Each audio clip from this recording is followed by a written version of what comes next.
The uncle of Johann Reichhart was Franz Xaver Reichhart, born on the 17th of January 1851. From 1894 to 1924, he was the main executioner in Munich. I believe that he was the last executioner to use the sword as a means of execution in Europe.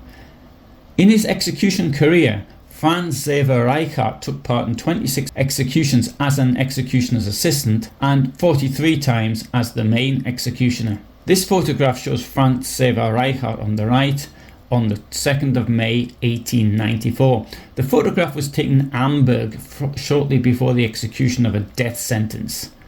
He retired in 1924 and the post was offered to his nephew Michael. Michael refused the offer, which then went to his second nephew, Johann, who wrote to the Bavarian Justice Ministry.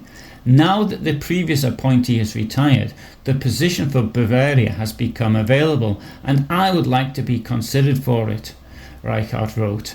His application was successful and he took over this office on the 27th of March 1924. Franz Xaver Reichhart died in 1934 at the age of 83. He was very religious. He built a chapel near Falkenstein and he bequeathed his assets to the church. Like his uncle, Johann Reichhart was also very religious. The Catholic Church was not opposed to the death penalty. After all, the condemned had been tried in a court of law for his or her crimes. On the 24th of July 1924, Johann Reichhart carried out his first execution. He had, of course, been practicing using dolls and a corpse. The worry of how it would go with a real person had prevented him from sleeping, so in the middle of the night he got up and checked that the guillotine had been properly set up in the workyard of the Landshut Regional Court prison. He then tested it out one more time. He pulled the locking lever and the guillotine came flying down. Later that day, 2 people were executed. Rupert Fischer had murdered his wife and his friend Andreas Hutterer had assisted him. They were both sentenced to death for this crime. Fischer was first. A court clerk read out the verdict. A clergyman prayed for the condemned and then Fischer's hands were tied behind his back. The executioner's assistant strapped Fischer to the vertical tilting board and brought him to a horizontal position and positioned him under the guillotine. The neckband was closed. Reichhart released the locking lever and the blade fell from a height of 2 meters. Fischer's head fell into the waiting basket. The blood rushed behind a zinc drainer into it. Sawdust and wood chips absorbed the blood. A doctor diagnosed death. Johann Reichhart announced, "The sentence has been carried out." The whole thing took around 4 minutes from when the condemned was led into the yard. Hutterer was brought in shortly afterwards and the process was repeated. The public prosecutor congratulated Reichhart on a job well done and wished him well for future executions. The next execution was carried out on the 6th of August 1924.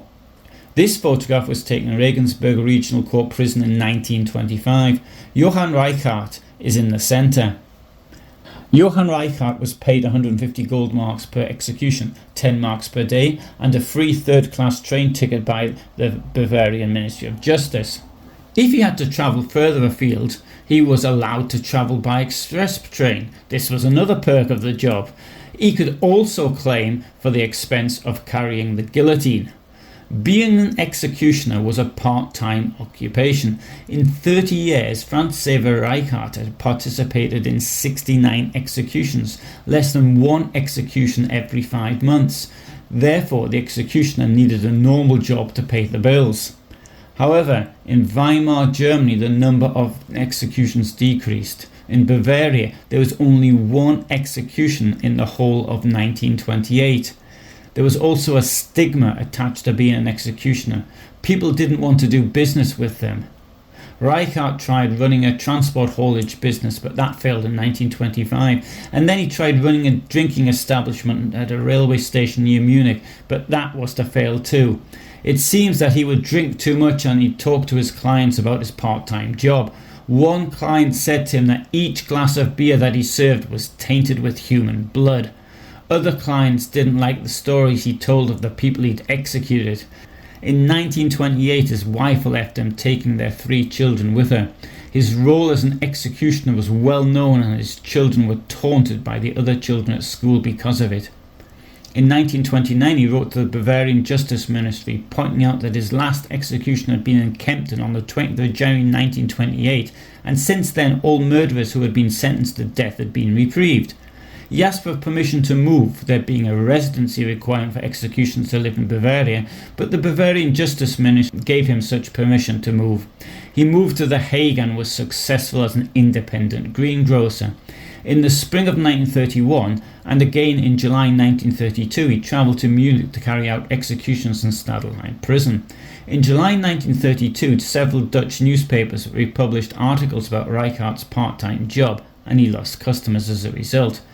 He returned to Munich in the spring of 1933. He considered giving up his job as an executioner as it was not good for business.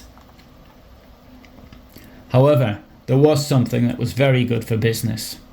Adolf Hitler seized power.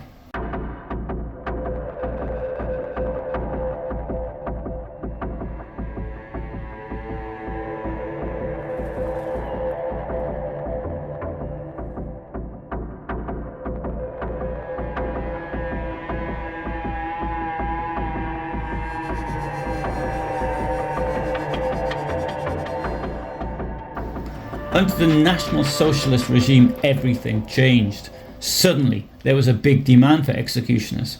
As early as the 29th of March 1933, a new law permitted hanging as a form of execution, although beheading had been the standard way since Napoleonic times, and hanging was considered un-German. Reichhart signed a new contract with the Bavarian Ministry of Justice on the 22nd of June 1933. He now received a fixed monthly salary.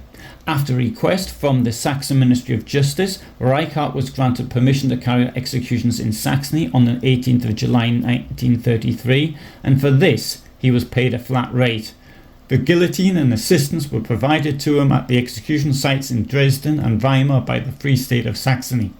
After he got the Bavarian justice system to increase his annual income to 3,720 Reichsmarks in January 1934, he no longer had to worry about money.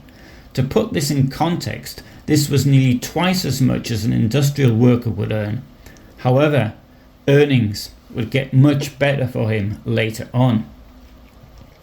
Reichhart was given an Opel Blitz as a company vehicle to transport himself and the guillotine from place of execution to another place of execution.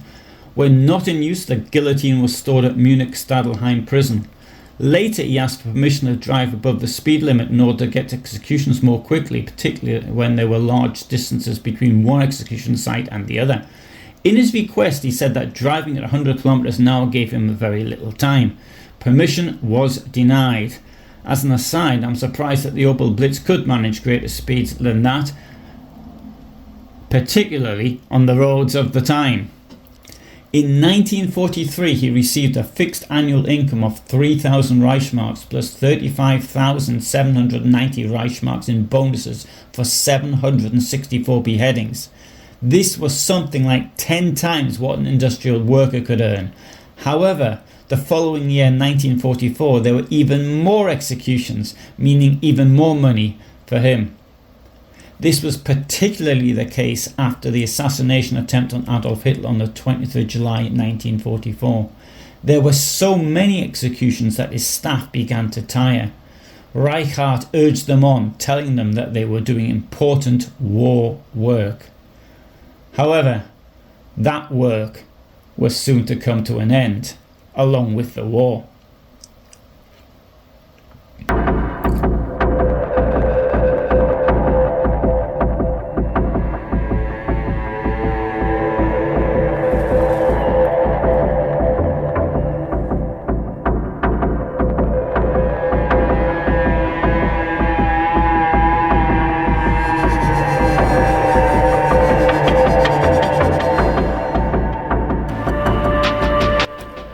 The war did not go the way the Nazis would have wanted it to go. This film shows the liberation of Munich on the 30th of April 1945. Reichhart had earned a great deal of money from his profession in Nazi Germany. This had permitted him to buy an expensive house and several cars. But This must have upset his neighbours. He was denounced to the Munich city administration.